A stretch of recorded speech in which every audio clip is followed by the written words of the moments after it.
양도담보권의 대외적 효력의 문제는 기본적으로 양도담보의 법적 성질을 어떻게 보느냐에 따라서 달리 판단할 수 있다. 즉, 양도담보의 법률 구성을 신탁적 소유권 이전설로 보느냐, 그죠? 그래서 대외적으로는 양도담보권자한테 소유권이 이전되었다고 보느냐, 아니면 그 양도담보는 사실상 담보권이기 때문에 소유권이 이전된 것이 아니고 양도담보권자는 담보권을 취득한 것에 불과하다고 볼 것이냐, 그에 따라서 이제 법률 관계가 달라질 것이다. 기본적으로 양도담보권자가 담보 목적물을 처분한 경우에는 어떻게 되느냐 라고 보면, 신탁적 소유권 이전설에 따르면 기본적으로 양도담보권자가 대외적인 소유권을 갖고 있기 때문에 양도담보권자가 제3자한테 목적물을 처분하면 당연히 그것은 유효한 처분이고 양수인은 소유권을 취득하겠죠. 그죠? 근데 문제는 뭐냐 하면, 가등기 담보에 관한 법률이 적용되는 부동산 양도담보의 경우에는 그와 같이 보기 어렵고, 그러한 양도담보의 성질을 우리가 담보권으로 구성할 수밖에 없다, 이렇게 얘기를 했었죠. 그죠? 그렇다면 원칙적으로는 지금 소유권을 갖고 있지 않은 사람이 소유권을 겉으로 볼 때는 처분한 것이기 때문에, 그렇다면 어떻다? 등기의 공신력이 인정되지 않는 우리 법제하에서는 원칙적으로 그러한 부동산을 이전받은 양수인은 소유권 취득할 수 없는 것이 원칙인데, 가담법에 보면 선의의 제3자를 보호하는 규정이 있기 때문에 그러한 경우에는 그 규정에 따라서 선의의 양수인이 소유권을 유효하게 취득할 수 있다. 그죠? 그 점이 좀 특징적이죠. 그 외에 나머지 부분은 뭐 특별히 살펴볼 것이 없고, 그 다음에 양도담보 설정자가 담보 목적물을 처분한 경우에는 어떻게 되느냐. 이 경우가 종종 문제가 되는 것은 동산 양도담보의 경우이다. 왜냐하면 통상적으로 동산 양도담보는 점유 계정의 방식으로 인도를 하기 때문에 동산 양도담보권자가 담보 목적물을 직접 점유하고 있는 경우가 많고, 그러한 경우에 제2양수인으로서는 양도담보권자가 소유자라고 생각하고 담보 목적물을 양도받을 수가 있기 때문에 이런 경우가 문제가 된다는 거죠. 그죠? 근데 양도담보의 법적 성질을 신탁적 소유권 이전설로 구성하는 한 양도담보 설정자의 목적물 처분은 대외적으로 소유권을 갖고 있지 않은 자가 목적물을 처분하는 것이기 때문에 원칙적으로 무권리자의 처분 행위로서 그 효력이 부정된다고 봐야 한다. 그러나 뭐다? 양수인 입장에서는 동산의 선의 취득 법리를 기초로 해서 해당 목적물의 소유권을 취득할 수가 있겠다는 거죠. 근데 여기서 주의할 것은 뭐냐면, 제2양수인이 동산 소유권을 이전받으면서 점유 이전의 방법으로 점유 계정의 방식으로 점유 이전을 받았다면, 우리가 선의 취득을 공부하면서 한번 살펴봤었는데, 동산 선의 취득이 인정되기 위해서는 당연히 목적물의 점유 이전을 받아야 하는데, 그 점유 이전에는 점유 계정의 방식에 의한 점유 이전은 포함되지 않는다는 것이 학설이자 판례죠. 즉 다시 말해서 제2양수인이 선의 무과실로 동산 소유권을 이전받았다 할지라도 점유 계정의 방식으로 목적물을 양도받았다면 그는 해당 목적물을 선의 취득할 수는 없다. 그죠? 그 점을 좀 주의하면 되겠습니다. 그 이외의 나머지 부분들은 한번 쭉 읽어보고 교재는 이걸로 그냥 마치고, 그 다음에 내가 오늘 나눠준 프린트를 한번 좀 봅시다.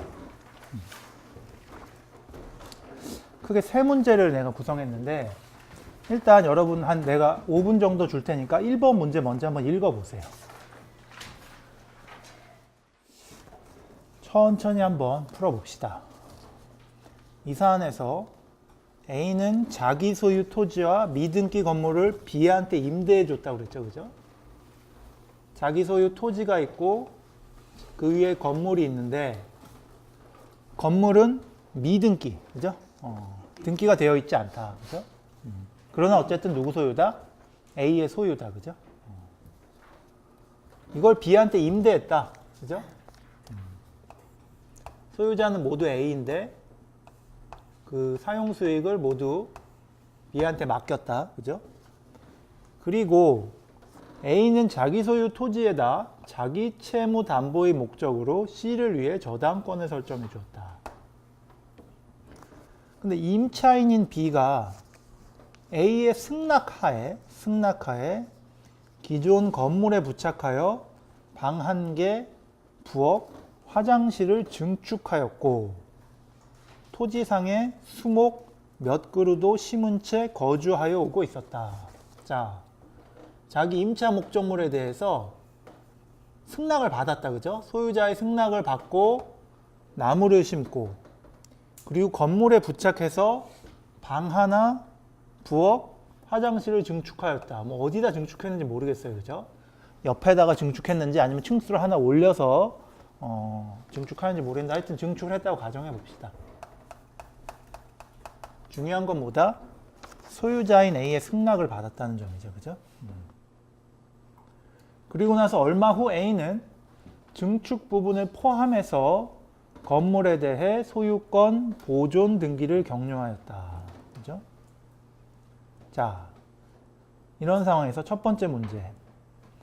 B는 A에 대하여 건물 증축 부분과 수목의 소유권을 주장할 수 있는가? 라고 물었어요. 그죠? 증축 부분하고 수목의 소유권을 A에 대해서 주장할 수 있는가? 현재 뭐다? A는 기존 건물과 토지의 소유자다. 그죠? 근데 기존 건물에 방 하나, 부엌, 화장실이 부착되었고 토지에는 수목이 부착되었죠. 그죠? 그런 경우에 이 부분의 소유권을 임차인인 B가 토지 및 건물 소유자인 A에 대해서 주장할 수 있는가? 이건 결국 무엇의 문제다? 부합의 문제다. 그죠? 우리 민법상 부합에 관련된 규정에 따라서 증축 부분 및 수목이 토지 또는 건물에 부합이 된다면 소유권은 A한테 귀속될 것이고, 그죠? 부합이 되지 않는다면 어떻다? 소유권은 B에게 귀속이 되겠죠, 그죠? 자, 부합이 되는지 안 되는지는 소유권의 귀속 문제에서도 중요하지만 만약에 부합이 된다면 어떻다? 우리가 저당권의 효력이 미치는 범위에 관해서 공부를 하면서 저당권은 저당 목적물에 대한 부합물 및 종물에 대해서도 효력이 미친다고 그랬죠. 그죠? 그리고 그 목적물에 대해서 언제 부합이 되었는지, 언제 종물이 되었는지 여부는 중요하지 않다. 저당권이 설정된 이후에 부합이 됐거나 종물이 되었다 할지라도 저당권의 효력이 미친다. 그죠? 저당권의 효력이 미친다는 말은 곧 무슨 말이다? 저당권자가 저당권에 기해서 경매를 신청한 경우에 그 경매의 목적물에 저당 목적물 자체뿐만 아니라 부합물이나 종물도 포함된다. 따라서 어떻다? 경락인은 당연히 법률의 규정에 따라서 등기를 하지 않더라도 매각대금을 완납하는 순간 부합물 및 종물에 대한 소유권도 취득한다. 그죠? 실제 경매 절차에서 부합물 및 종물이 이 목적물에 포함되어서 감정 가격이 결정되어서 그에 기초로 해서 당사자들이 매매 대금을 산정해서 그 예측된 매매 대금에 따라서 그 경매가 이루어졌는지 여부를 불문하고 어떻다?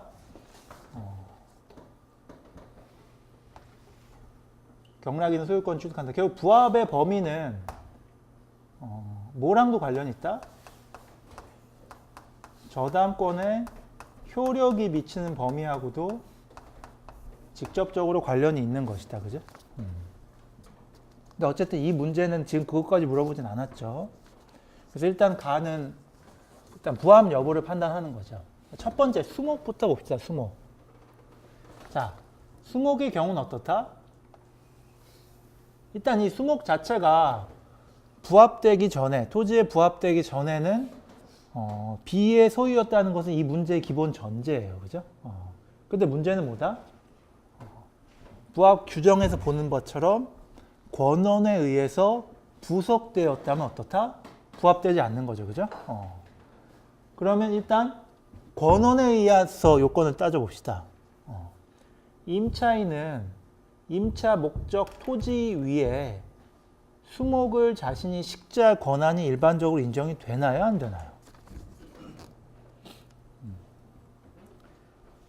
그건 사실 뭐다? 우리가 일반적으로, 일률적으로 된다, 안 된다 말할 수는 없다. 왜냐하면 임대차 계약의 내용이 정하기 나름이에요. 그죠? 임대인하고 임차인하고 계약을 하면서 토지 임대차를 하면서 이 토지에 어떤 거를 이렇게 식재해도 된다 라고 정할 수도 있는 것이고 정하지 않을 수도 있는 거죠. 그죠? 원칙적으로는 정하기 나름이에요. 근데 일반적으로 우리가 볼 때 토지를 임대차한다. 토지를 임대차한다. 그럼 사실은 그 토지에 나무를 심는 거는 다른 특별한 약정이 없으면 그런 것 정도는 아마 허락한다라고 봄이 통상적인 의사에는 부합할 거다. 그러나 단정적으로 말할 수는 없어요. 일반적으로는 그럴 수 있다는 것일 뿐이고. 그죠? 근데 여기서는 지금 설문에서 뭐다? 이론의 여지 없이 어떻게 했어? 임대인이 아예 승낙을 했다고 그랬죠. 그죠? 따라서 뭐다 이거는? 당연히 권원이 있는 거죠. 그죠? 임차인은 이 토지 위에 수목을 식재할 권원이 있는 거죠. 그죠? 소유자가 동의했으니까. 그죠?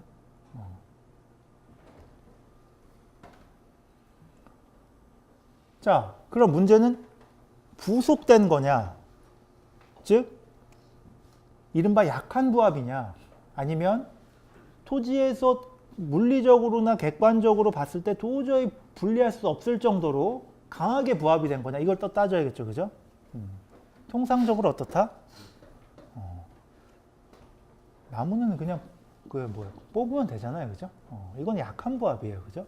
따라서 그 조문에서 말하는 요건에 모두 충족이 되는 거죠. 그죠? 따라서 이 수목은 어떻다? B의 소유로 여전히 남아있는 거다. 그죠? 덧붙여서 우리 판례상은 어떻다? 수목이 아니라 만약 농작물이었다면 어떻다?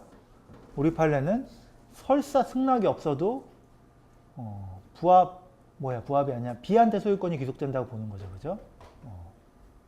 근데 여기는 어쨌든 수목이니까 권원의 여부를 따져줘야 된다. 그죠? 원칙적으로. 그래서 수목은 뭐다? 토지에 부합되지 않았다.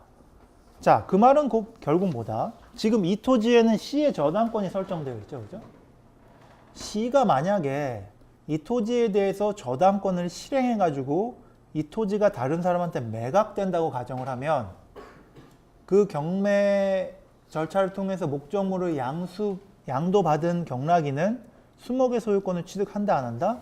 수목의 소유권은 할 수 없다. 그죠? 이제 그렇게 연결이 되는 거예요. 그죠? 왜? 수목에 대해서는 저당권의 효력이 미치지 않기 때문에 이렇게 되는 거죠. 그죠? 그래서 어쨌든 수목은 그렇다. 그 다음 두 번째, 건물 증축 부분을 한번 보자. 자, 이 경우에 그럼 권원에 의해서 부속되는 것이냐, 아니냐. 일단 권원 부분은 여기선 이미 해결이 되었다. 왜? A는 건물 소유자이기도 하죠. 그죠? 근데 A가 동의를 했단 말이에요. 그죠? 따라서 일단 권원은 충족이 됐어요. 그 다음 문제는 뭐냐 하면 이것이 약한 부합이냐 강한 부합이냐 여부예요. 그죠? 우리가 어떤 건물을 다시 부착시킨 경우에 그것이 강한 부합이냐 약한 부합이냐 여부는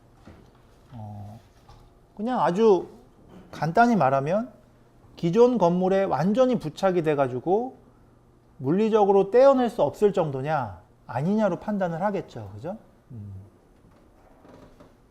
그런데 우리 판례는 건물에 대해서는 좀 더 구체적으로, 사실 그 말인데 구체적인 요건을 좀 들고 있어요. 첫 번째는 뭐냐 하면 부착된 건물이 구조적으로 독립성이 있느냐. 기존 건물과는 달리. 두 번째는 이용상으로도 이걸 독립해서 이용하고 있는 거냐.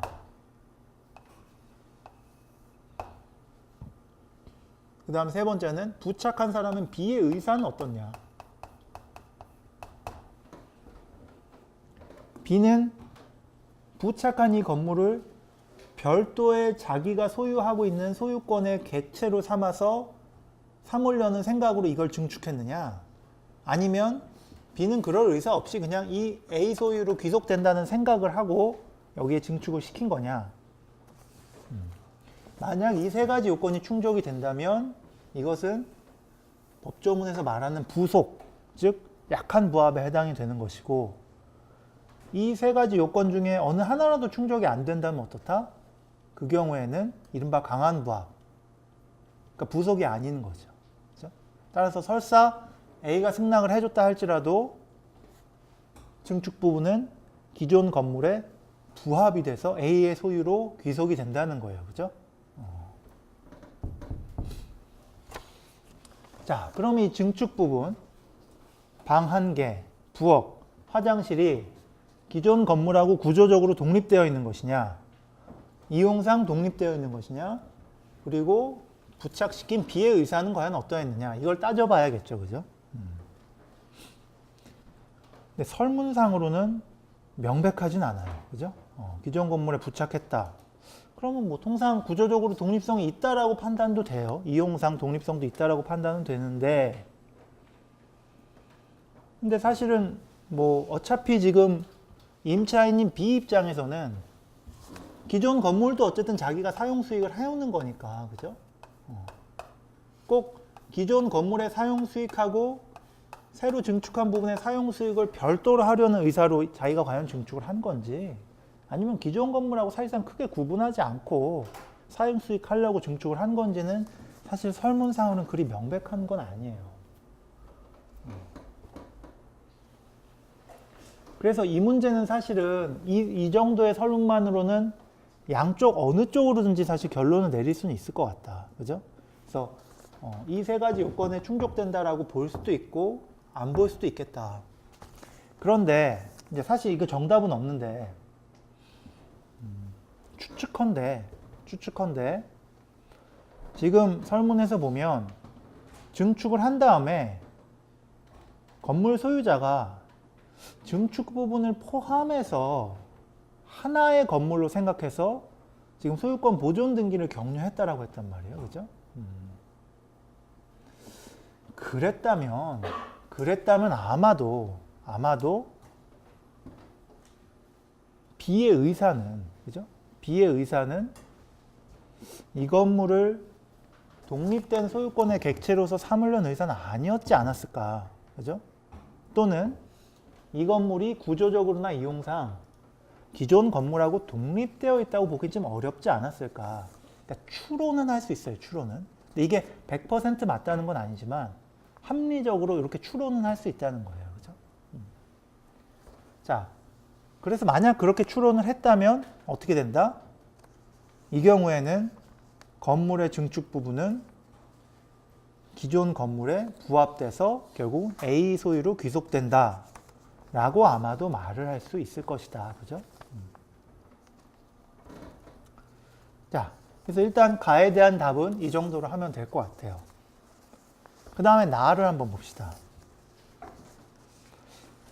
A가 변제기가 되어도 자신의 채무를 변제하지 않자 C가 토지를 경매한 경우 경락인에 대하여 A는 토지 사용의 권리가 있는가? 그리고 토지 사용의 범위는 어떠한가? 이렇게 물어봤어요. 그죠?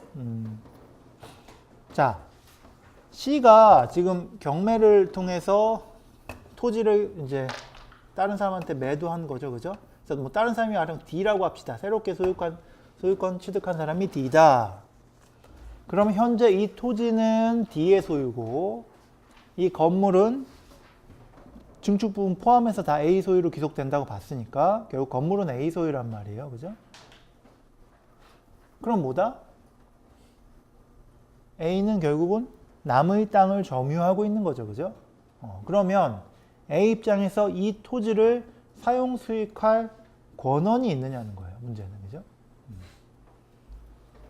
A랑 D가 이 토지의 사용 수익과 관련해서 임대차 계약을 체결했다든지 그런 사정은 지금 설문상 보이지 않죠. 그죠? 자, 그렇다면 검토해야 될 건 뭐다? 법정 지상권이 과연 성립하였는지를 검토해야 된다. 그죠? 만약에 법정 지상권이 성립하였다면 A는 토지 사용의 권리가 있는 것이죠. 그죠? 자, 여기서 검토해야 되는 법정 지상권은 관습상의 법정 지상권인가 아니면 민법 366조에 기한 법정 지상권인가? 일단 그걸 또 따져봐야겠죠. 그죠? 지금 여기서 토지와 건물의 소유자가 달라지게 된 원인은 저당권의 실행에 의한 것인가요? 아니면 매매 기타 다른 원인에 의한 것인가요? 저당권의 실행에 의해서 달라졌어요. 그죠? 아, 그렇다면 이건 뭐다? 민법 366조에 기한 법정 지상권이 문제되는 경우이겠구나 라고 우리는 생각할 수 있는 것이죠. 그죠? 자, 그러면 과연 민법 366조에서 말하는 법정 지상권의 성립 요건이 갖춰졌는지를 우리는 검토해 봐야겠다. 그죠? 그 요건은 사실은 366조를 여러분이 찬찬히 읽어보면 얼마든지 추출할 수 있는 것이죠. 그죠? 굳이 외우지 않더라도. 첫 번째는 저당권 설정 당시 토지와 건물 소유자가 동일해야 되는 것이죠. 그죠? 저당권 설정 당시에 건물이 존재하고 있지 않다면 그 경우에는 법정 지상권이 성립할 수 없다고 그랬어요. 그죠? 다음 두 번째는 저당권의 실행으로 인해서 토지와 건물의 소유자가 달라진 것이죠. 그죠? 그 두 가지 요건을 만족하면 원칙적으로는 366조에 따른 법정 지상권이 성립을 할 것이다. 자, 그럼 이 사안을 한번 봅시다. C가 저당권을 설정할 당시에는 토지의 소유자는 A였어요. 그죠? 그리고 건물의 소유자는 어떻게 되느냐? 자, 봅시다. C가 저당권을 설정할 당시에 이 건물에 대해서 지금 보존 등기가 격려되어 있었던 겁니까? 안 됐던 겁니까? 안 돼 있었죠. 그죠? 하지만 어때요? 건물이 존재는 하고 있었어요. 그죠? 그리고 그 건물이 A 소유인 거는 맞죠. 그죠? 그리고 현재 저당권 설정 시점을 기준으로 하면 증축 부분은 존재했습니까? 안 했습니까? 존재하진 않았어요. 그죠? 자, 그렇다면 어떻다? 일단 저당권 설정 당시를 기준으로 해서 토지와 건물의 소유자가 동일하다는 요건은 일단 충족이 됐어요. 그죠? 그리고 저당권의 실행으로 토지와 건물 소유자가 달라졌다는 것도 일단 또 충족은 됐어요. 근데 문제는 뭐다? 저당권 설정 당시의 토지하고 저당권이 실행돼서 토지와 건물이 달라진 시점에 그 건물하고는 좀 변화가 있었어요. 그죠? 건물이 증축됨으로써 구건물하고는 좀 다른 모양의 새로운 건물이 생겼단 말이에요. 그죠? 자, 그러면 이런 경우 우리가 뭐가 문제된다? 법정 지상권의 성립 요건 자체는 충족이 된다. 그러나 어떻다? 법정 지상권의 성립 범위를 좀 따져봐야 되는 거다. 그죠? 구건물을 기준으로 해서 법정 지상권의 범위를 판단할 것이냐, 아니면 저당권 설정 이후에 증축된 새로운 건물을 기준으로 해서 지상권의 성립 범위를 판단할 것이냐, 그걸 우리가 생각해 봐야 된다. 그죠? 근데 판례는 뭐라고 말하고 있다? 그런 경우에는 구건물을 기준으로 법정 지상권의 성립 여부를 결정해라 라고 말하고 있다. 그죠? 왜 그렇죠? 신건물을 만약으로 기준으로 한다면 저당권자 입장에서는 예측하지 못한 손실을 입을 수 있기 때문이죠. 그죠? 왜요? 자신이 저당권을 설정한 시점에서는 아직 신건물이 존재하지 않았기 때문에. 그죠? 자, 그럼 이 문제도 결국 어떻다? A는 민법 366조에 근거한 법정 지상권을 취득하는 거죠. 그죠? 설사 이 경우에 A가 법정 지상권 등기를 마치지 않더라도 A의 권리 취득 여부에는 지장이 있다 없다? 지장이 없다. 그죠? 따라서 토지 사용의 권리는 있는 거고, 토지 사용의 범위는 어떻죠? 법정 지상권의 성립 내지는 법정 지상권의 인정 범위는 구건물을 기준으로 하기 때문에 증축된 부분을 고려하지 않고 기존 건물을 기준으로 해서 법정 지상권의 범위 및 존속 기간을 판단해야 한다는 거죠. 그죠? 이렇게 정리를 할 수 있겠습니다. 그죠? 자, 그 다음에 2번 문제를 한번 한 5분 동안 천천히 한번 읽어보세요. 자, 천천히 한번 봅시다. A는 X 토지의 소유자이다. 그리고 그 토지에 건물이 있는데 그것도 A의 소유이다.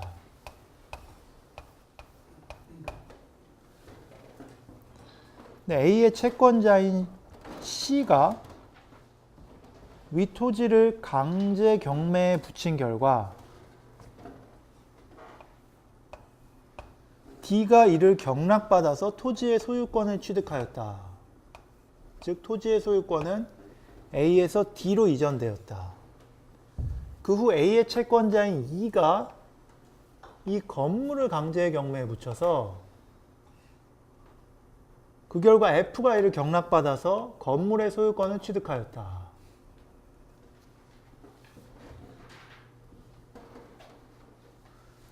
그 다음에 설문 가부터 봅시다. D가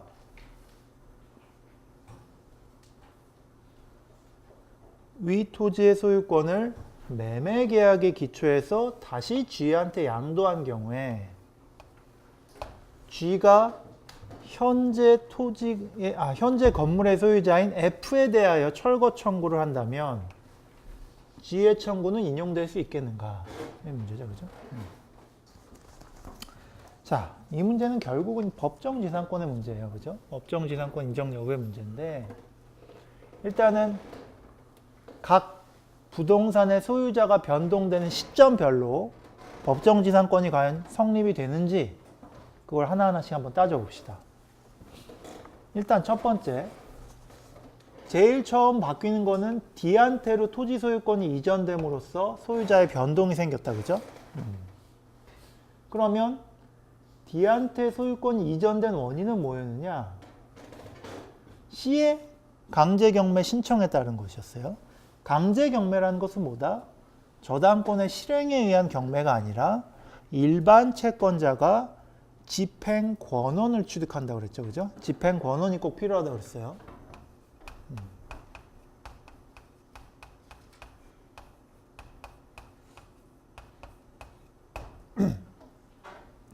일반 채권자가 집행 권원을 취득해서 그 집행 권원을 근거로 국가에 채무자인 A의 소유에 속하는 토지 소유권을 강제로 이전시키도록 신청해서 이루어지는 경매 절차가 바로 뭐다?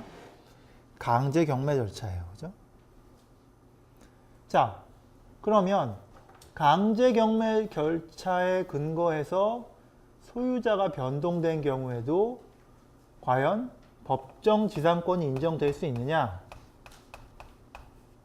인정될 수 있다면 어떠한 법정 지상권에 근거해서 인정될 수 있는 것이냐? 이걸 이제 검토해야겠죠, 그죠? 자, 민법 366조에 규정한 법정 지상권은 저당권의 실행에 의해서 토지나 건물 소유자가 달라진 경우를 전제로 한 규정이기 때문에 강제 경매를 근거로 해서 토지와 건물 소유자가 달라진 경우는 민법 366조의 적용 대상이 아니라고 보죠, 판례는. 그죠? 그러면 이 경우에 어떻다? 관습상의 법정지상권이 문제가 될 수 있겠다. 그죠? 관습상의 법정지상권은 매매를 이유로 토지와 건물의 소유자가 달라진 경우도 인정이 되지만 이와 같이 강제경매를 이유로 토지와 건물의 소유자가 달라진 경우에도 관습상의 법정지상권을 인정하는 것이 판례의 태도죠. 그죠? 그래서 우리는 결국 이 경우 관습상의 법정지상권을 인정할 수 있을 것이다. 자, 관습상의 법정지상권의 인정 요건에서도 역시 뭐예요? 토지와 건물의 소유자가 동일하였다가 바뀌어야겠죠, 그죠? 달라져야, 그게 이제 요건이란 말이에요. 자, 그러면 관습상의 법정지상권에서 가령 매매를 원인으로 한 관습상의 법정지상권이 있을 것이고, 이와 같이 강제 경매를 원인으로 한 관습상의 법정지상권이 있을 텐데, 그러면 이 두 경우에 있어서 과연 어느 시점을 기준으로 봤을 때 토지와 건물의 소유자가 동일하다고 그 요건이 충족되면 관습상의 법정지상권이 인정이 되겠느냐는 거예요. 366조에 의한 법정지상권의 경우에는 어느 시점을 기준으로 토지와 건물 소유자의 동일성 여부를 따졌느냐? 저당권의 설정 시점을 기준으로 해서 토지와 건물의 소유자가 동일한지 여부를 따졌다. 그죠? 그러면 매매와 강제 경매의 경우에는 과연 어느 시점을 기준으로 법정지상권의 성립 요건인 토지와 건물 소유자의 동일성 여부를 따질까요? 어느 시점일까요?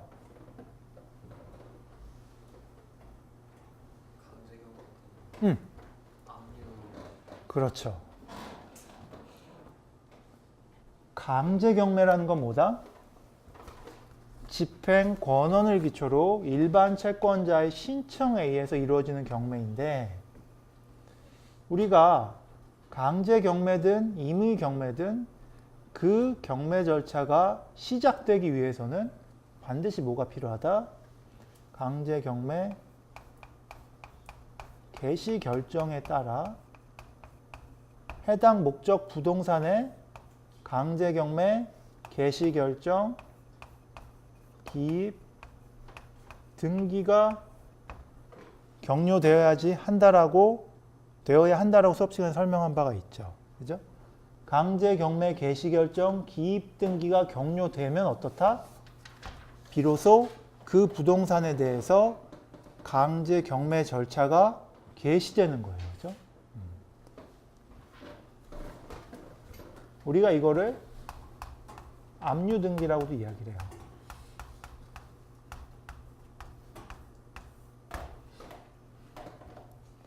물론 저당권의 실행에 의해서 경매 절차가 이루어지는 경우에도 담보권 실행에 의한 경매 개시 결정 기입 등기가 이루어져요.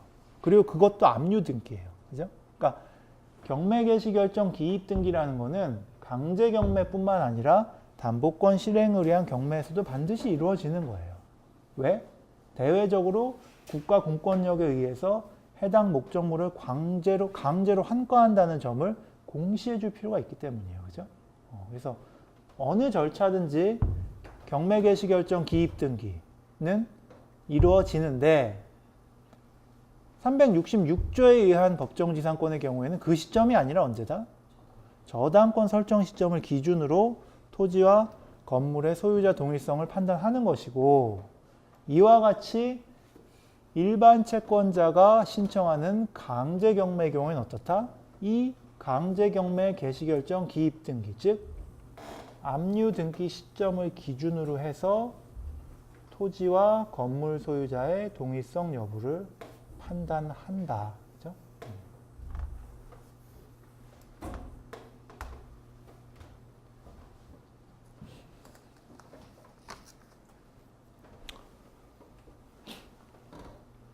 그럼 매매의 경우는 어떨까요? 매매를 이유로 토지와 건물의 소유자가 달라지는 경우에 어느 시점에서 토지와 건물의 소유자가 동일하면 관습상의 법정지상권 인정되느냐? 사실 이거는 약간의 논란이 있어요. 약간의 논란이 있는데 크게 보면 두 가지인데, 매매 계약 체결 시점을 기준으로 한다.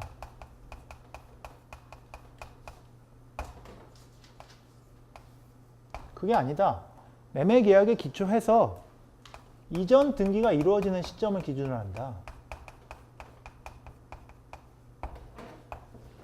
이거 사실 논란이 있거든요.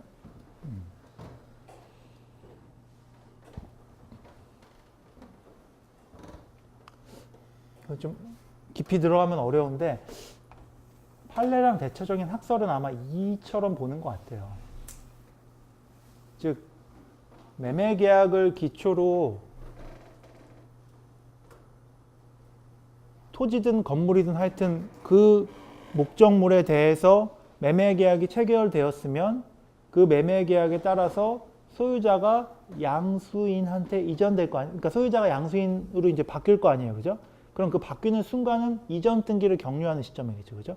그 등기를 격려하는 그 시점에서 토지와 건물의 소유자가 같으면 법정지상권이 성립한다라고 대체적으로 보는 것 같아요. 근데 사실 이거 약간 논란은 있는데 개인적으로는 계약 체결 시점으로 보는 게 어떤가 싶긴 한데 뭐 일단 이거는 여기까지만 보고 지금 우리가 중요한 거는 강제 경매 개시 결정을 다루는 거니까 이것만 보면 압류 등기 시점이에요. 압류 등기 시점.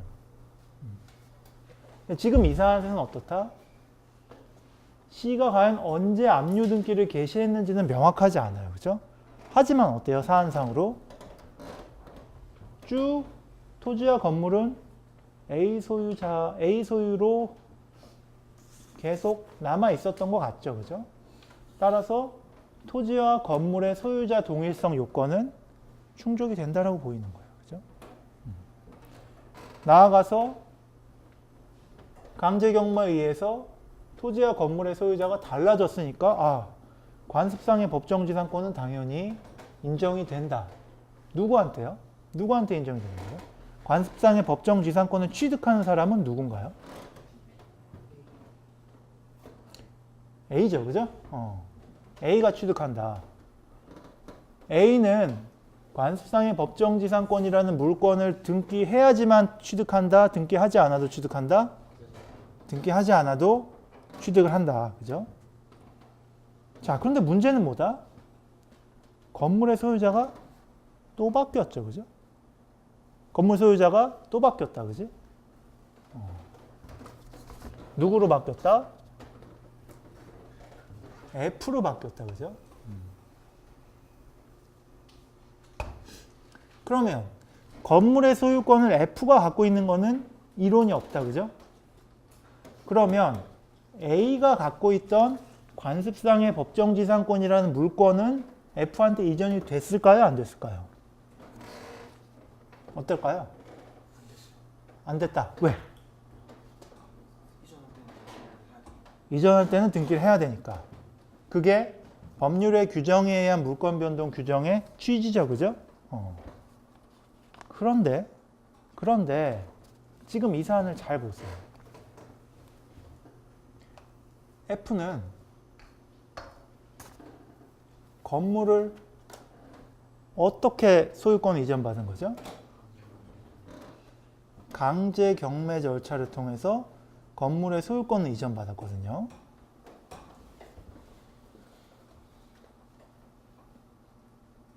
F는 건물에 대해서 소유권 이전 등기를 아직 격려하지 않더라도 경매 대금을 모두 납부하는 시점에서는 건물의 소유권을 취득한다는 것이죠. 그죠? 자, 그러면 이제 그게 문제예요. 건물의 소유권은 등기하지 않아도 취득하는데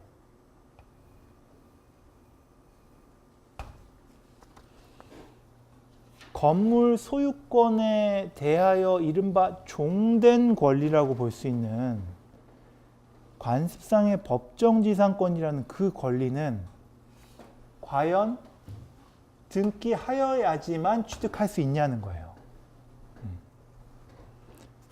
자, 잘 생각해 봅시다. 이거 사실은 견해가 갈릴 수 있어요.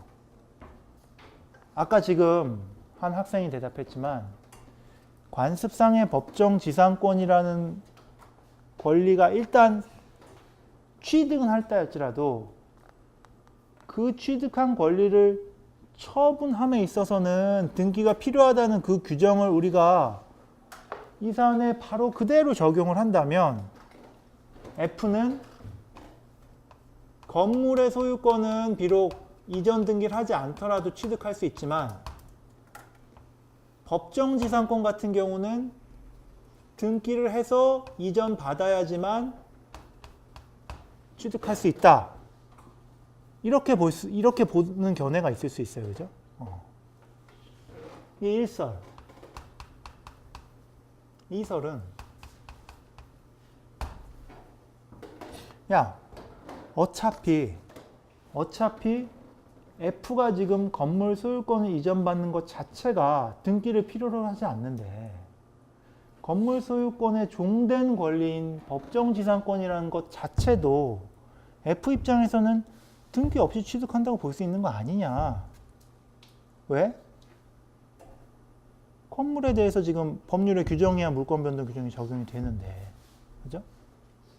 왜 지상권은 꼭 등기를 해야지만 지상권이 성립한다는 것이냐. 그죠? 그래서 이 경우에 건물 소유권과 지상권의 경우 모두 다 법률 규정에 의한 물권 변동의 취지에 따라서 등기 없이도 소유권을 취득한다라고 보면 어떤 거예요? 법정지상권을 F 입장에서는 등기 없이도 취득할 수 있다라는 결론이 되는 거예요. 그죠? 뭐가 맞을까요? 뭐가 맞을까요? 일설과 이설 중에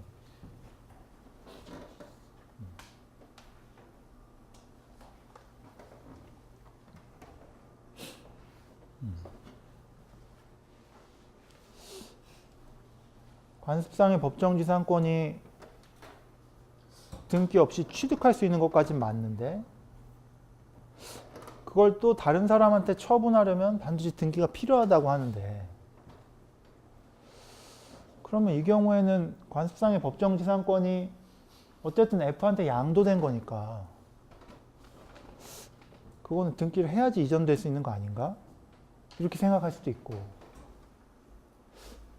아니 F가 기본적으로 등기 없이도 건물 소유권 취득하는데 지상권이라는 게 뭐 결국은 건물 소유권에 대한 종된 권리 비슷한 건데 주된 권리에 대해서 등기 없이도 소유권 취득한다면 종된 권리에 대해서는 마찬가지로 소유권 없이도 취득할 수 있는 것 아닌가? 라는 생각을 할 수도 있겠죠. 그죠? 뭐가 맞을 것 같아요? 187조에 이제 등기하지 않으면 처분하지 못한다라고 할 때 그 처분이라는 말이니까 이제 이 상황에서는 처분이 아니라서 그러니까 이설로 가면 그렇게 근거를 대야겠죠. 거기서 처분이라고 하지만 거기서의 처분의 개념에는 이처럼 법률의 규정에 따라서 소유권이 이전되는 경우, 즉 거기서 말한 처분이라는 것은 법률 행위에 의한 처분만을 말하고 법률의 규정에 의한 이른바 이전, 물권의 이전, 그 경우는 포함되지 않는다 라고 만약 해석을 한다면 이설이 맞는 것이고 거기서 말하는 처분이라는 것은 꼭 법률 행위에 의한 물권 변동을 말하는 것이 아니고 일반적으로 처분이라는 개념은 어떤 권리를 이전, 양도한다는 개념이니까 경매에 있어서도 지상권이나 소유권이 결국은 이전, 양도되는 거 아니냐. 그죠? 그렇다면 마찬가지로 단서 조항이 적용돼야 된다. 따라서 일설과 같이 보는 것이 맞다. 라고 주장할 수도 있겠죠. 뭐가 맞을까요?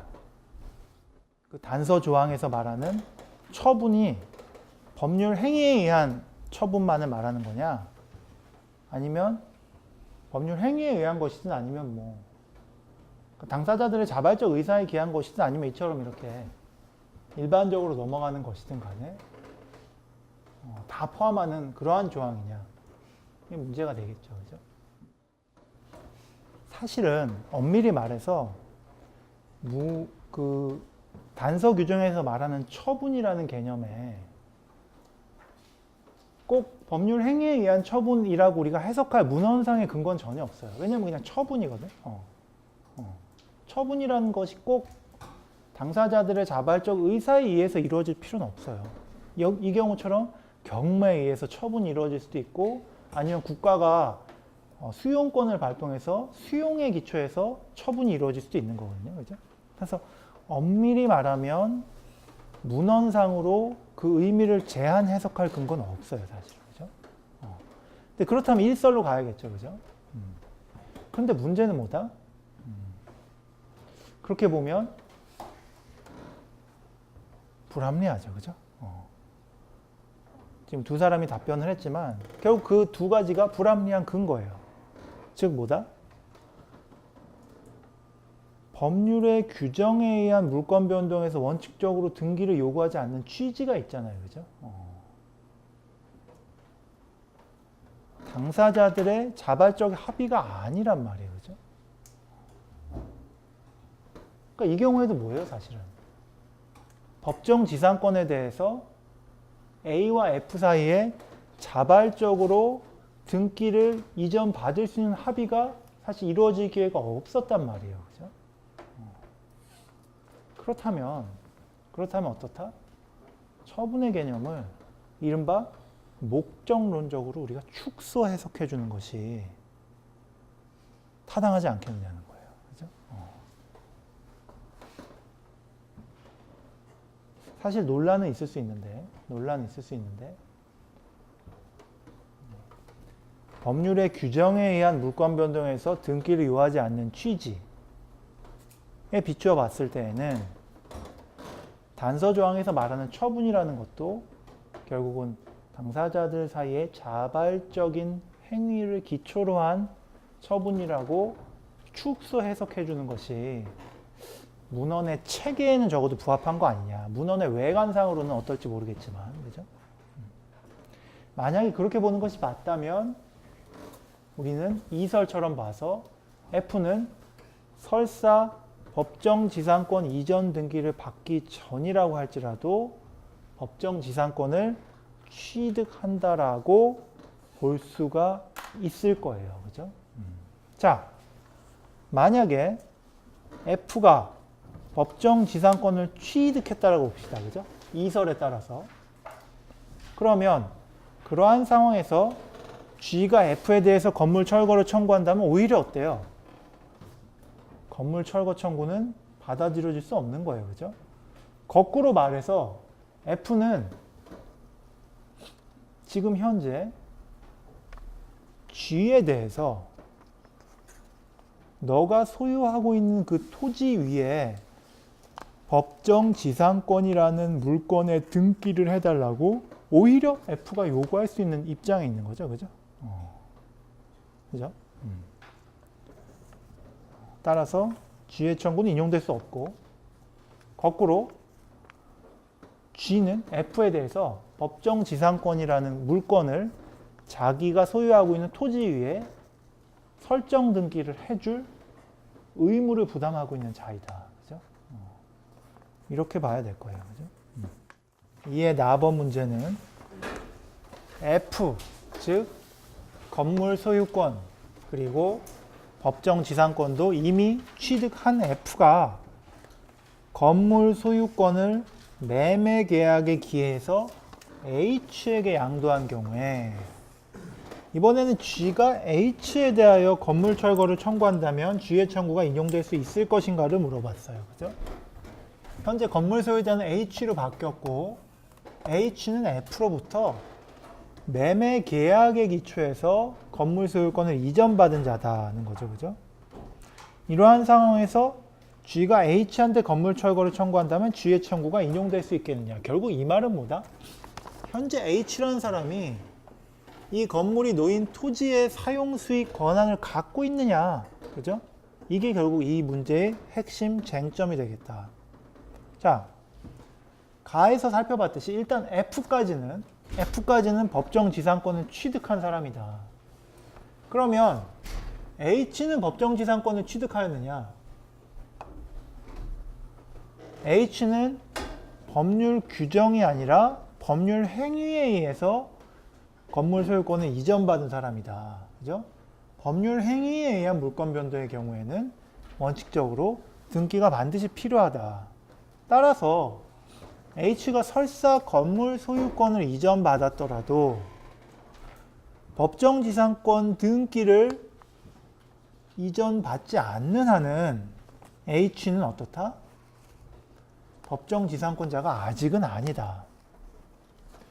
그런데 다만 H가 F에 대해서 현재 F가 가지고 있는 법정지상권이라는 물건을 나한테 이전해 달라고 요구할 수 있는 권리. 그 권리는 일종의 채권이에요. 그죠? 그러한 권리를 갖고는 있느냐. 그죠? 그런 거죠. 그죠? F랑 H는 어디까지나 설문상으로도 건물에 대한 매매 계약을 체결했어요. 그죠? 건물에 대한 매매 계약이라는 건 뭐다? 매수인 입장에서 매매 대금을 지급할 테니 매도인 입장에서는 매매 목적물에 대한 소유권을 이전해 달라는 그런 취지의 계약이 매매 계약이란 말이에요. 결국 당사자들은 건물에 대해서는 소유권을 F가 H에 대해서 이전해 줄 의무를 부담하고 있어요. 약정에 근거해서. 그죠? 당사자의 합의에 근거해서. 그러면 F가 건물 소유권뿐만 아니라 자신이 갖고 있는 법정 지상권도 H에게 이전해 줄 의무를 과연 계약상 부담하느냐라는 거죠. 그죠?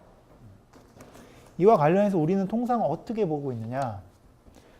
당사자들이 만약 계약서상에, 매매 계약서상에 매매 목적물로 건물뿐만 아니라 건물에 관한 법정 지상권도 우리가 매매하겠다라고 명시적으로 계약서에 작성을 해놨다면 당연히 H는 그러한 권리를 갖고 있을 것이고, 통상의 경우에는 당사자들이 법정 지상권이라는 것이 있는지, 과연 F가 법정 지상권을 취득했는지 사실 잘 모르는 경우가 아마 많을 것이다. 그죠? 그렇다면 당연히 매매계약서상의 매매 목적물에 법정지상권이 포함되어 있을 수가 없다. 설사 그렇다 할지라도 우리는 어떻다? 합리적인 당사자라면 건물 소유권을 이전받으면서 당연히 법정지상권도 이전받았을 것이다. 매도하는 입장에서도 당연히 건물 소유권을 팔면서 법정지상권만을 따로 자기가 갖고 있을 생각은 아니었을 것이다. 우리가 이렇게 약정 내용을 사실상 당사자들의 합리적 의사를 추정해가지고 사실상 우리가 만들어주는 거예요. 그죠? 그래서 우리는 어떻게 본다? 매매 목적물상에는 매매 계약에 설사 명시적으로 표시되어 있건 안 됐건 간에 어떻다? 법정지상권도 포함되어 있다고 우리가 해석을 해주는 거예요. 해석을. 그죠? 따라서 그렇게 해석을 한다면 어떻다? H는 F에 대해서 법정지상권을 이전해 달라고 요구할 수 있는 권리를 계약에 근거해서 갖는다라는 거죠. 그죠? 계약에 근거해서. 달리 말해서 당사자의 합의에 근거해서. 그죠? 사실상 실제로 그러한 합의가 있었는지는 좀 의문이지만, 그죠? 그러나 사실상 실제로 당사자들의 그런 합의, 의사가 있었는지 우린 중요하지 않다. 합리적으로 봤을 때 그렇게 보는 것이 맞다면 우리는 얼마든지 그렇게 해석해 줄 수 있다. 계약 내용을. 그죠? 따라서 H는 물권자는 아직 아니에요. 하지만 물건을 이전해 달라고 요구할 수 있는 채권은 갖고 있는 사람이에요. 그죠? 그러면 G의 입장에서 H에 대해서 건물 철거 청구를 함에 있어서 H가 아직 법정지상권이라는 것은 물건을 취득하진 않았기 때문에 설사 네가 그러한 채권을 갖고 있다 할지라도 채권은 아니냐. 채권은 특정 당사자에 대해서 요구할 수 있는 권리고 너는 그걸 F에 대해서 요구할 수 있을 뿐인 거고 나, G, 토지 소유자란 나에 대해서 그런 채권을 네가 주장할 수는 없는 거 아니냐. 그죠? 따라서 너는 원칙적으로 뭐다? 내 토지를 정당하게 사용 수익할 수 있는 권한이 없는 거다 라고 봐서 건물 철거 청구를 하면 그 철거 청구가 인용되겠느냐는 거예요. 그죠? 이 부분에 관해서 사실은 견해가 나뉠 수 있어요. 왜냐하면 H는 채권자의 지위에 불과하니까. 그죠? G 입장에서는 어쨌든 철거 청구를 할 수 있게 돼야 된다라는 견해가 있을 수 있는데 우리 판례는 어떻게 보고 있냐면 설사 H가 아직 물건을 취득하지는 않았다고 할지라도 이러한 상황에서 G의 건물 철거 청구를 인용하는 거는 신의 측에 반하는 거 아니냐 사실은. 그죠? 그렇게 봐서 G의 철거 청구를 부정하고 있죠. 그죠?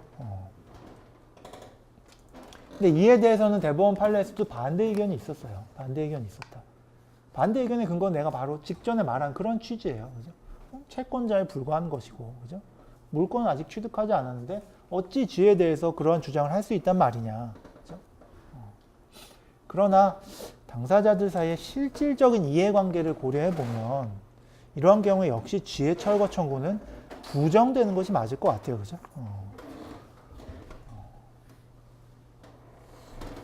왜냐하면 H 입장에선 사실은 얼마나 빨리 등기를 넘겨받느냐의 차이만 있을 뿐이고 사실은 등기를 넘겨받을 것이라는 것은 법적으로 확실한 지위에 있거든요. 그죠? 근데 단지 채권자의 지위에 불과하다는 이유로 건물을 철거해야 된다면 이것은 좀 부당하지 않느냐. 그 다음에 우리가 또 하나 이유로 들 수 있는 건 뭐다?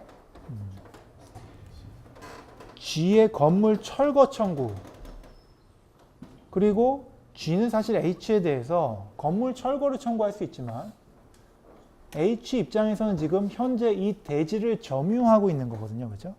따라서 H에 대해서 점유를 이전하라. 이런 청구도 같이 할 수 있다고 봐야 돼요. 그죠? 근데 우리가 민법 213조에서 규정하는 소유권에 기한 소유물 반환 청구권의 행사와 관련해서 점유자인 이 경우에는 H가 되겠죠. 그죠? 토지를 점유하는 H 입장에서 점유할 권한이 있으면 소유자의 반환 청구를 거절할 수 있다고 그러거든요. 그죠?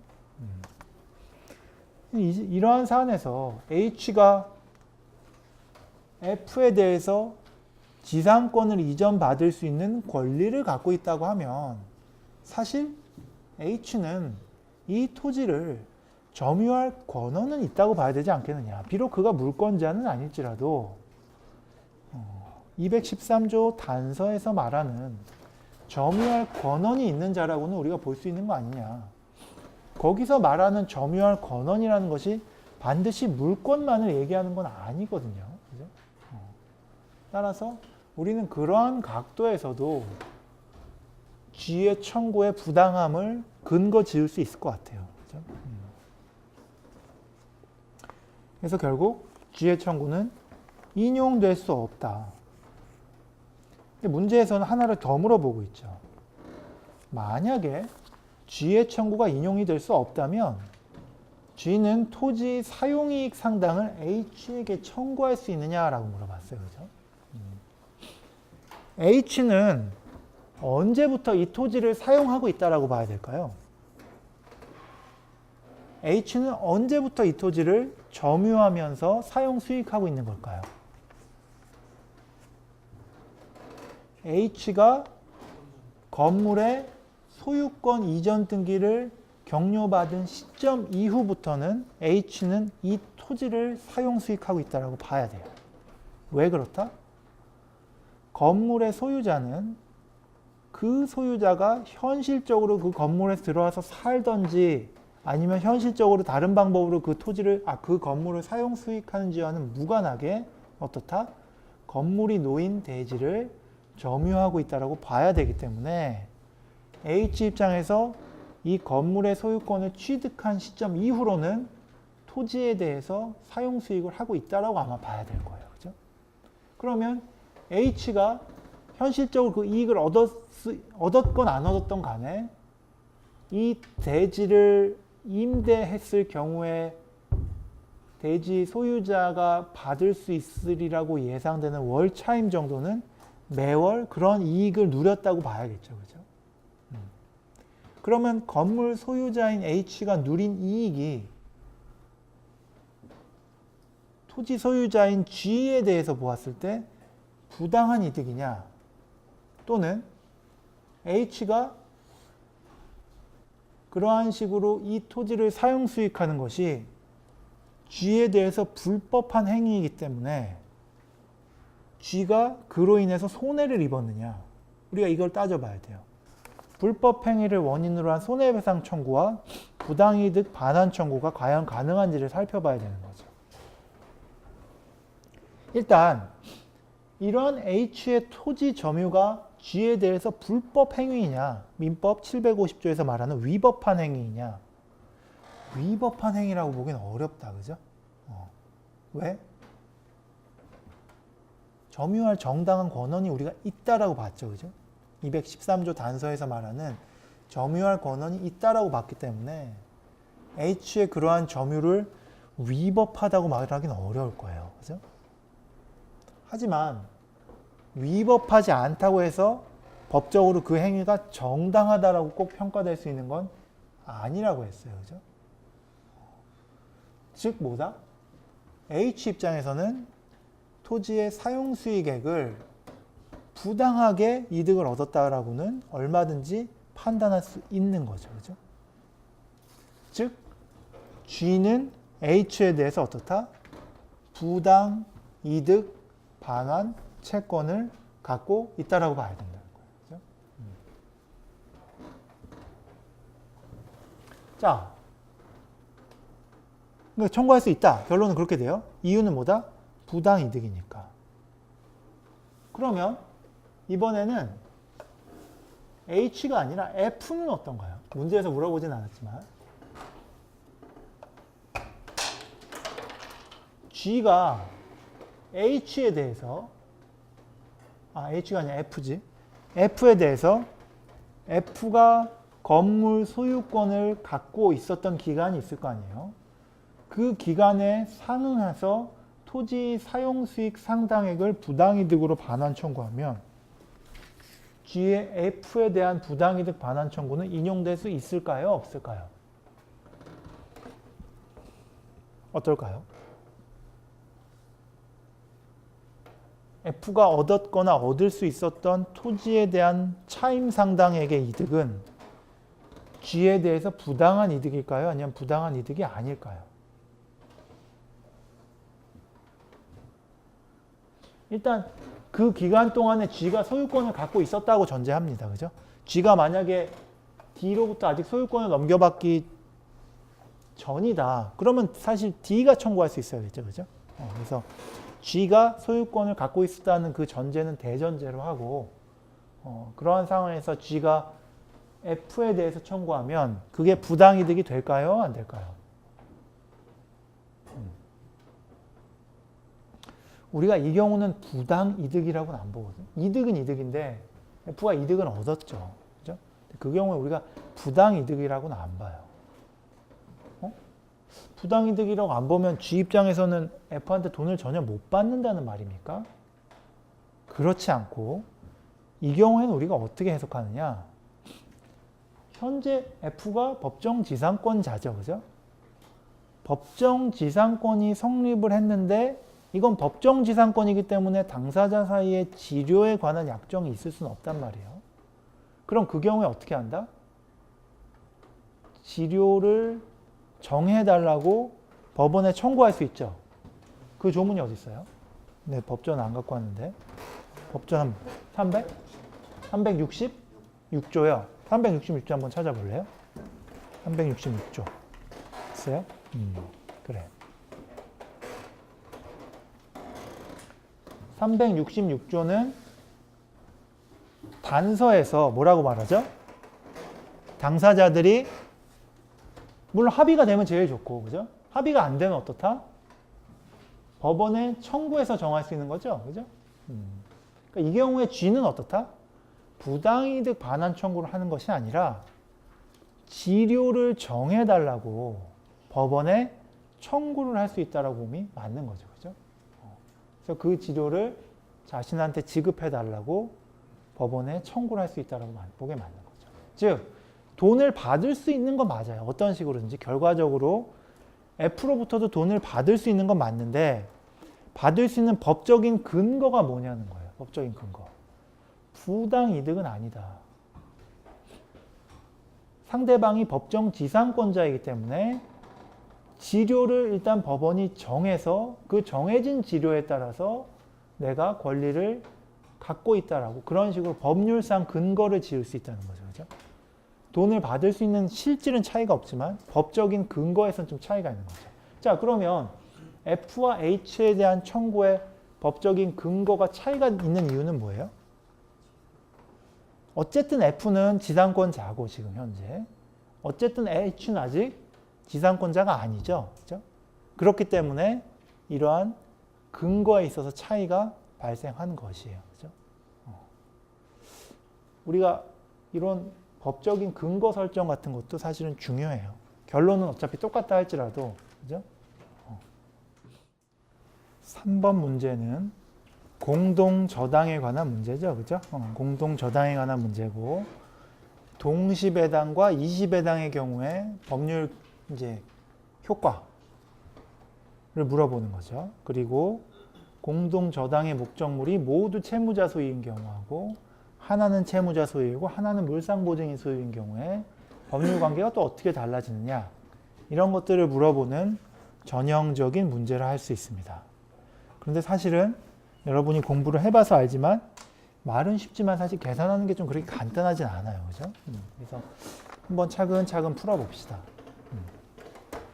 현재 부동산은 두 개가 있다. 그래서 X 부동산이 하나 있고 Y 부동산이 하나 있다. 근데 X 부동산의 시가는 6천만 원이고 Y 부동산의 시가는 4천만 원이다.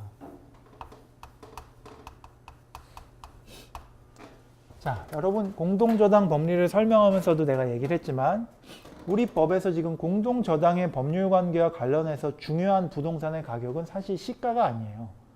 결과 그 조문에 나와 있지만 경매대가예요, 사실은. 그죠? 그러니까 엄밀히 말하면 시가랑 경매대가는 다른 개념이죠. 그리고 시가란 게 얼마든지 변동할 수 있으니까요, 또.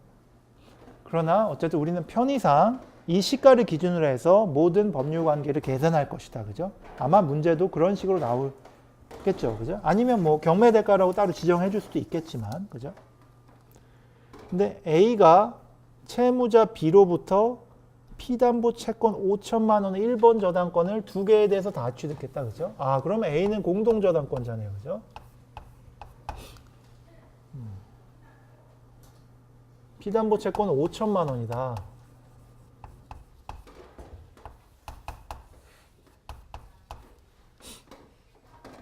그리고 C는 X부동산에 관해서 피담보 채권 3천만 원의 2번 저당권을,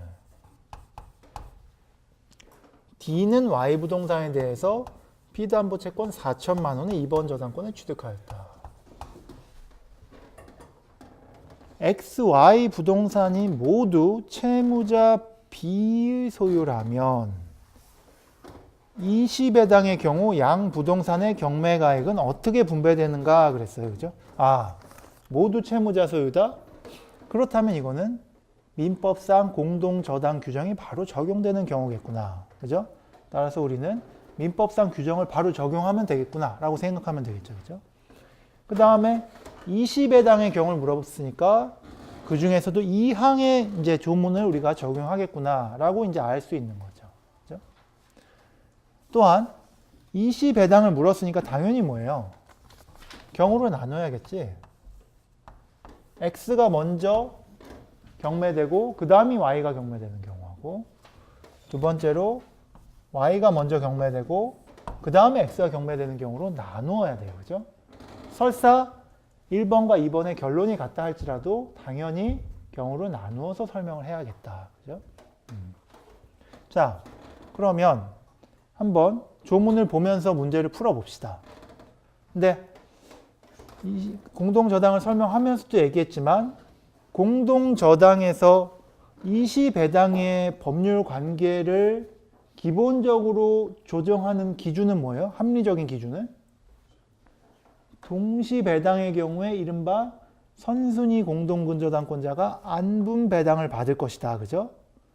그래서 그 기준에서 20배당이 크게 벗어나서는 안 되고 그 결과에 가급적이면 맞춰서 규율하자. 이게 민법상 공동저당의 규정의 취지라고 그랬죠. 그죠? 따라서 원칙적으로 뭐예요? 동시배당의 경우에 과연 이 결과가 어떻게 될 건지를 우리가 먼저 확인해 볼 필요가 있는 거예요. 그죠? 자, 동시배당의 경우에 어떻다? 공동저당권자는 목적물의 가액에 비례해서 자기 채권의 만족을 얻는다. 그러면 어떻게 된다? A는 X에선 일단 1순위로 3천을 받고, 그죠? Y에서는 1순위로 얼마 받는다? 2천을 받는다.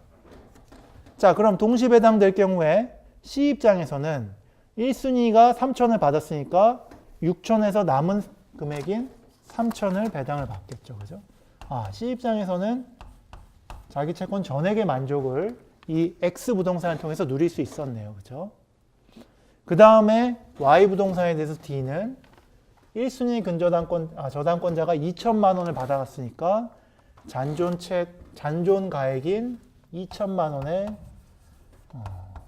배당을 받고 그 이상은 이제 우선 변제를 받을 수가 없겠네요. 그죠? 이제 결론은 동시배당의 경우는 이렇게 된다. 자, 그러면 20배당의 경우에 어떻게 되느냐? 일단 X 먼저 경매된다라고 보면 X의 1순위 저당권자인 A는 당연히 6천만 원으로부터 자기 채권의 맥시멈까지 다 받을 수 있다. 그죠? 따라서 X에서 이미 A는 얼마 받는다? 5천만 원을 받았다. 그죠? 그럼 이제 C는 얼마를 받아요? 5천만 원에서 1,000만 원이 남았죠. 그죠? 그러니까 C는 결국 여기서 1,000만 원을 받죠. 그럼 C는 이걸로 끝나느냐? 그러면 C 입장에서 너무 억울하잖아요. 그죠? 동시배당으로 했으면 3천을 받았을 텐데 토탈 자기는 1,000밖에 못 받으니까 선순위 공동저당권자의 자유로운 권리 행사에 따라서 자기의 이익이 너무 지나치게 침해되니까 가급적이면 맞춰주자. 그죠? 그래서 어떻게 맞춰주는 거예요? 두 번째로 Y가 이번에는 경매돼서 배당됐을 경우에 뭐죠? C는 A가 동시배당이었다면 Y로부터 받을 수 있는 금액의 한도에서 A의 근저당권을 대위, 법률상으로 이전 등기를 하지 않더라도 당연히 저당권을 취득한다. 그죠? 그러니까 결국은 뭐다? C는 Y 부동산에 대해서 2천만 원의 한도에서는 1순위 저당권자가 되는 거죠. 그죠? 자, C는 지금 Y 부동산에서 맥시멈으로 1순위로 얼마를 받아갈 수 있어요? 2천을 받아갈 수 있어요. 근데 현재 지금 C의 남은 채권액은 얼마예요? 2천이죠. 그러니까 토탈에서 다 받아가겠네요. 그죠? 그러니까 C는 여기서 플러스해서 얼마를 받아간다? 2천을 받아간다. 그 다음에 남은 걸 D가 2순위로 받아간다. 그죠? 그래서 D는 얼마를 받아간다? 그리고 2천 받아간다. 그죠? 자, 이번에는 Y 먼저 하는 경우 생각해 보자.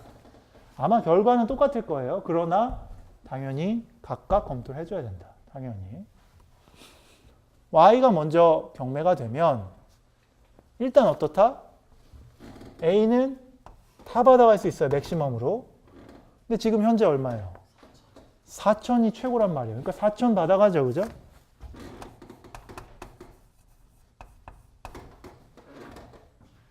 심지어 A도 아직 다 못 받았어요. 그죠? 그럼 당연히 2순위인 D는 아무것도 못 받겠죠. 그죠? 여기서 끝나느냐? 그럼 D 입장에서는 너무 불리하다. 그죠? 동시에 했으면 2천은 받았을 텐데. 자, 그렇기 때문에 이렇게만 하면 D는 0인데, 그죠? 그 다음에 X가 경매되는 상황에서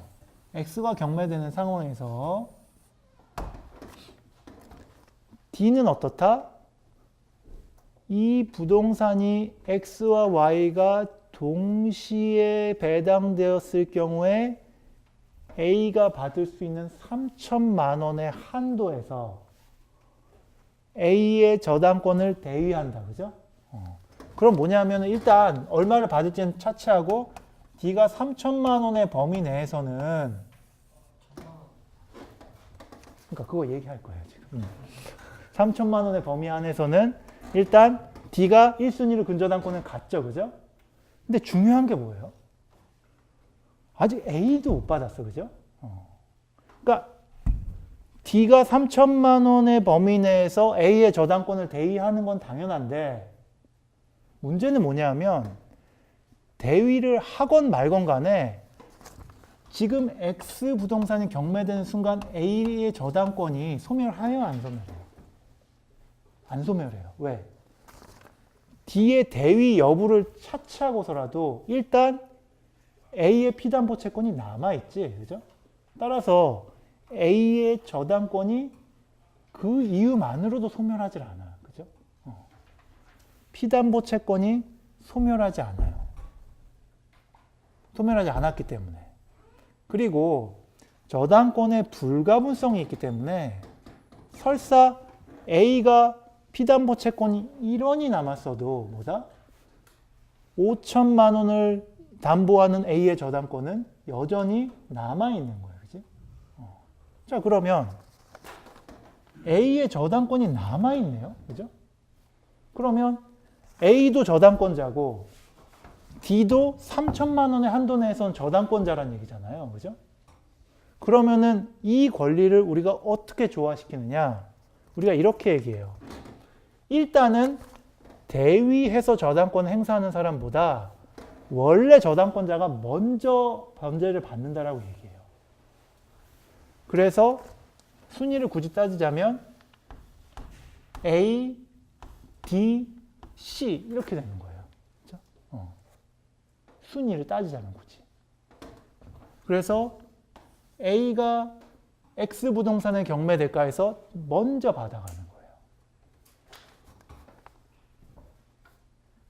자, A는 얼마를 받아갈 수 있나요? 현재 잔존 채권이 1,000만 원이 있어요. 그리고 이 A의 저당권은 원래 뭐예요? 5천을 담보하기 위한 저당권이었죠. 그죠? 당연히 1,000만 원 다 받아갈 수 있어요. 그죠?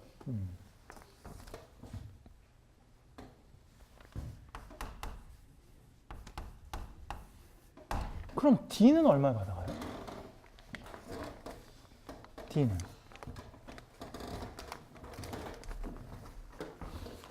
D는 얼마 받아갑니까?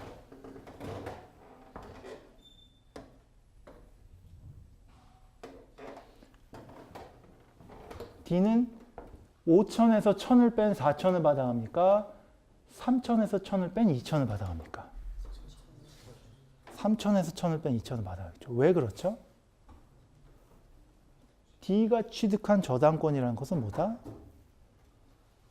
3천의 한도에서 A의 권리를 대위 행사할 수 있는 것이었어요. 그죠? 따라서 D가 4천에서 1,000을 뺀 3천을 받아가면 어떻게 되는 거예요? 20배당의 경우에 동시배당과 가급적이면 결론을 맞춰주려는 입법 취지 아니에요. 그죠? 그 입법 취지가 무너져요. 그죠?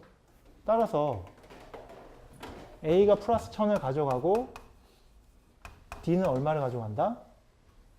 3천에서 1,000을 뺀 2천을 여기서 추가적으로 가져가게 된다. 그 다음에 일단 C가 가져가 있죠. 그죠? 얼마를? 3천을 가져가 있죠.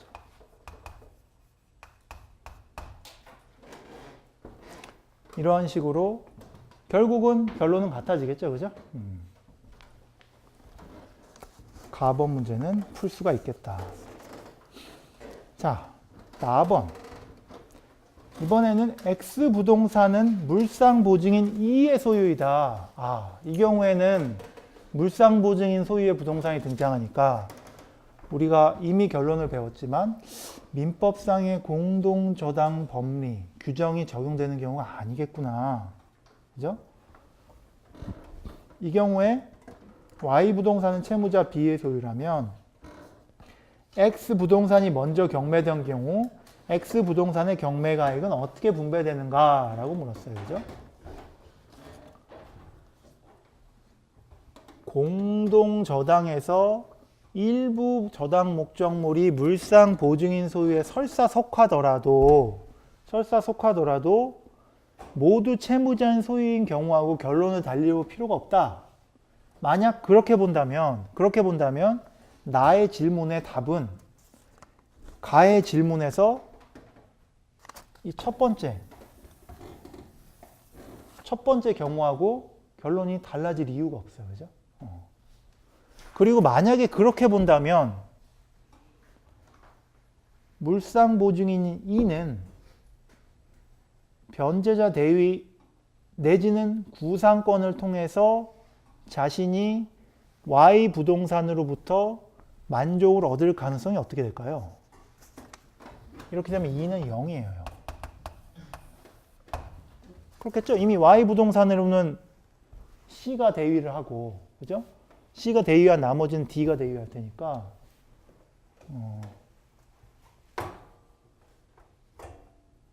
지금 물상보증인 소유가 먼저 경매된 거죠. 그죠?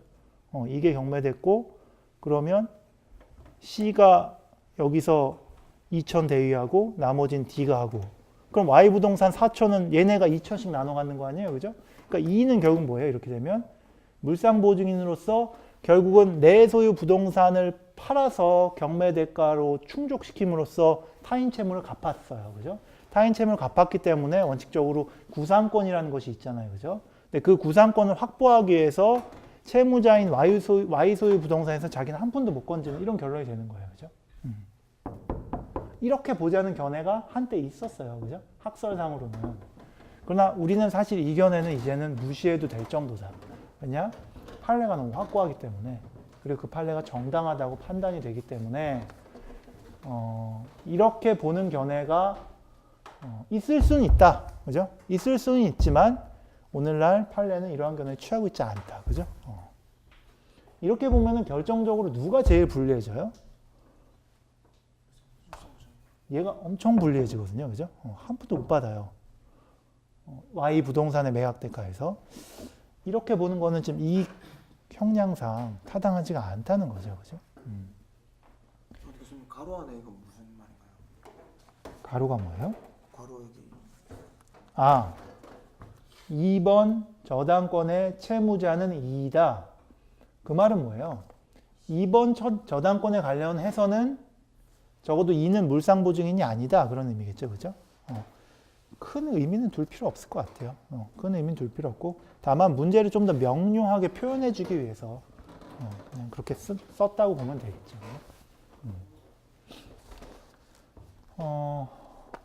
이러한 견해도 있지만 이 경우는 물상보증이 너무 불리하다. 이렇게 보지 않고 어떻게 본다? 우리 판례는 물상보증인 소유의 부동산이 먼저 경매된 경우에는 일단 뭐가 문제된다? 물상보증인의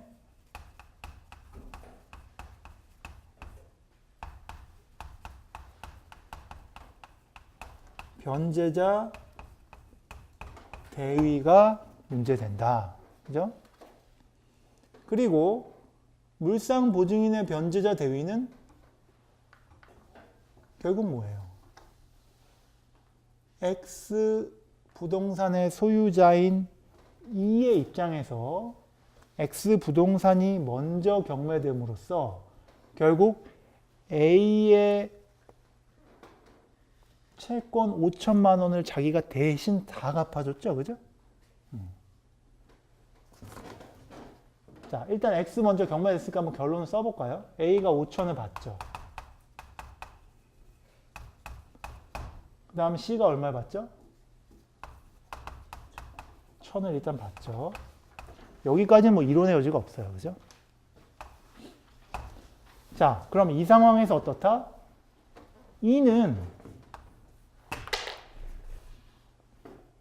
총 얼마의 구상권을 갖는다? 5천의 구상권을 갖죠. 누구에 대해서? 채무자가 누구예요? B죠, 그죠? 그러면 E는 5천의 구상권을 확보하기 위해서 어디에 대해서? B가 갖고 있는 B 소유의 부동산에 대해서 설정된 채권자 A의 담보권을 어떻게 한다고요? 대신 취득할 수 있다는 거죠. 그게 뭐예요? 변제자 대위죠. 그죠? 따라서 뭐다? E는 5천의 한도에서 Y 부동산 위에 있는 A의 근저당권을 대위하죠. 근데 지금 A의 근저당권이 총 5천의 피담보 채권을 담보하기 위한 거였죠. 그죠? 따라서 뭐예요? E는 결국 A의 1순위 근저당권 모두를 대위 행사할 수 있는 거예요. 그죠? 자, 이 경우에 만약에 민법상 공동저당에 관한 법리가 적용이 된다면 E가 대위할 수 있는 범위가 5천이 아니라고 봐야 된다. 이런 식으로 결론이 나겠죠. 그러면 어떻게 되는 거예요? 앞서부터 이런 식으로 가야 된다. 이렇게 얘기할 수 있는 건데 우리는 그런 견해에 따르지 않는다는 거예요. 즉 달리 말해서 뭐다? Y 소유 부동산에 존재하는 2순위 저당권자인 D의 기대를 우리는 전혀 보호하지 않는다. 왜 그렇다? D는 이미 자신이 2순위 근저당권을 설정할 시점에 자기보다 앞선 공동저당권자가 채무자 소유 및 물상보증인 소유의 부동산에 공동저당권을 설정했다는 점을 알 수 있는 위치에 있었으니까. 그죠? 그렇기 때문에 채무자 소유에 놓인 부동산의 후순위 저당권자 입장에서는 민법상 공동저당이 규정한 후순위 저당권자의 대위권이라는 것을 기대할 수 없다. 그죠? 왜? 물상보증인 소유하고 채무자 소유의 목적물이 두 개가 있다면 결국은 채무자 소유의 목적물에서 채무자 소유의 채무의 변제가 결국은 거기서 끝으로 일어나야 되는 것이기 때문에. 그죠? 따라서 A는 5천만 원의 한도에서 어떻다? E는 A의 1순위 저당권을 대위하고 그러면 결국은 후순위 D는 아무것도 못 받겠죠. 그죠? D는 못 받아요. 그럼 E는 어떻다? 5천만 원을 다 받을 수 있는데 지금 경매 대가가 4천만 원밖에 없죠. 그러니까 결국 실질적으로 받을 수 있는 건 뭐예요? 4천이에요. 자, 그러면 E한테 종국적으로 4천이 다 가느냐? 그게 아니라고 그랬죠. 그죠? C는 E가 갖고 있는 이 권리에 대해서 어떻다? 일종의 물상대위권을 행사할 수 있다. 왜 그렇다?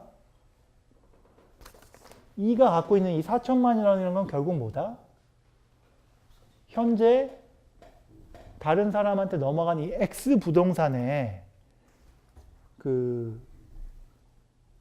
일종의 X 부동산이 소멸하고 대신 그에 가름해서 생긴 권리라고 볼 수 있는 거죠. 그죠?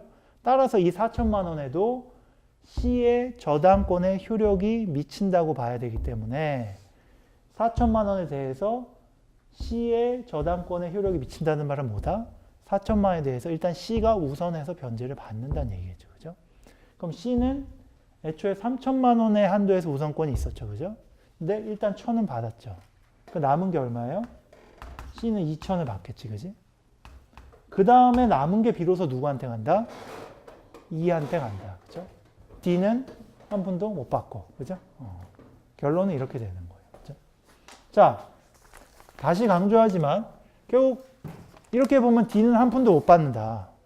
그럼 D 입장에서 지나치게 불리한 것 아니냐라고 이야기를 한다면 어떻다? 그렇지 않다. 채무자 소유 부동산의 후순위로 저당권을 설정하는 사람은 그 채무자 소유 부동산을 통해서 선순위 근저당권이 결국 모두 다 변제될 것이라는 것을 감수해야 된다. 즉 선순위 근저당권이 Y 부동산에서 2천만 원만큼의 가치가 있는 것이 아니고 맥시멈 5천까지를 선순위 근저당권에서 모두 다 Y 부동산에서 결국 끝까지 다 가져갈 수 있다는 것을 D는 충분히 예측할 수 있었고 예측해야만 한다라고 법이 보는 것이다. 그죠? 그래서 결론은 그렇게 되겠죠. 그죠? 그 다음 다. 설문 나에서 동시배당을 한다면 경매가액은 어떻게 분배되는가 그랬어요. 그죠? 자, 공동저당 목적물이 일부는 채무자 소유이고 일부는 물상보증인 소유인 경우에 20배당의 경우도 물론이거니와 동시배당의 경우에도 민법상의 규정은 적용되지 않는다. 그죠? 즉, 민법상의 규정은 이와 같이 각 목적물 가액이 안분해서 공동저당권자의 그 배당액이 결정된다라고 규정하고 있지만 어떻다?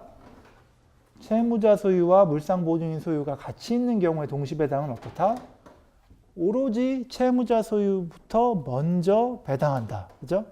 그게 취지에 맞기 때문에. 즉, 결국은 물상보증인 소유의 부동산에 먼저 배당하거나 안분 배당한다는 것은 채무자 소유의 부동산으로부터 결과적으로 모든 책임 내지는 채무가 종국적으로 변제된다는 그 법리와 맞지 않으니까 일단은 채무자 소유부터 먼저 다 배당을 해야 된다. 그 말은 뭐다? A는 Y로부터 일단 다 받아가야 된다. 그죠? 그러면 결국은 A는 여기서 4천만 원을 받겠죠. 그죠? 자, 동시배당으로 4천만 원을 받는다. 그럼 뭐예요? D는 한 푼도 못 받는다. 그죠? 그리고 A 입장에서 아직 다 못 받았죠. 그죠? 그러니까 따라서 1000은 어떻게 돼요? X로부터 1000을 받겠죠. 그죠? 그 다음에 남은 5000이 어떻게 되는 거예요? C한테 가겠죠. 그죠? 근데 C가 지금 3000만 갖고 있잖아요. 그죠? 그러니까 결국은 3000. 그럼 2000은 누구한테 가요? 2000은 E한테 가는 거예요. 그죠? 2000.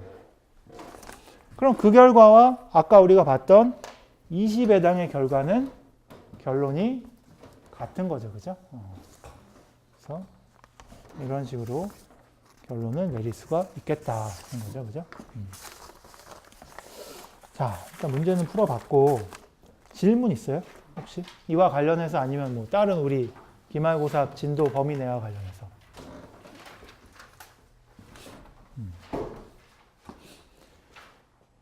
질문이 없으면 일단 기말고사 관련된 내용을 좀 얘기하면 일단 내일 1시부터고 시험 시간은 1시간 20분. 시험 시간 1시간 20분이고 문제는 중간고사와 똑같이 4문제를 냈다. 그죠? 4문제를 냈고 100점 만점이고 어디서 냈느냐? 일단은 오늘 풀어본 연습 문제를 잘 참고를 하고, 그죠? 오늘 풀어본 연습 문제 잘 참고를 하고, 그 다음에 내가 좀 볼 부분을 좀 지정을 해줄게요. 우리가 용익 물권부터죠. 기말고사 진도는 용익 물권부터인데, 지상권의 경우에는 법정 지상권을 보고,